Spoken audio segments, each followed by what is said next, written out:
আজকে আমি বানাবো কাঁচকলার খোসা বাটা। কাঁচকলার খোসাগুলো আমি ধুয়ে নিয়েছি, গরম জল করতে বসিয়ে দিয়েছি। জলের মধ্যে আমি নুন দেব, হলুদ গুঁড়ি দেব। এবার কাঁচকলার খোসাগুলো সেদ্ধ করতে দিয়ে দেবো।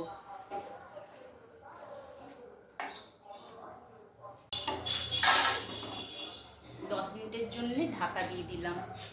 কড়াইয়ের মধ্যে তেল দিয়ে দিলাম।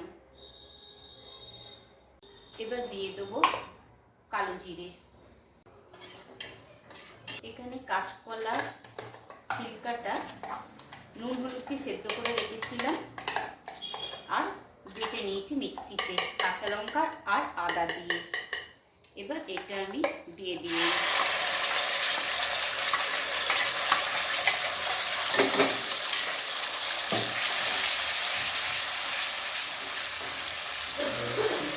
আমি আদা আর কাঁচা লঙ্কাটা কাঁচকলা সেদ্ধ করে নুন হলুদ দিয়ে বেটে নিয়েছি।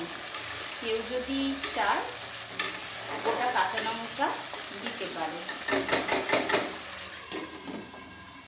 এবার আমি পরিমাণ মতো নুন দিয়ে দেবো। সামান্য স্বাদের জন্য আমি চিনি দিয়ে দিলাম। যারা খেতে পছন্দ করেন চিনি তারা দিতে পারেন। এবার আমি এটাকে ঢাকা দিয়ে দিলাম 5 মিনিটের জন্য। এইভাবে দেখুন আমি তৈরি করে নেব।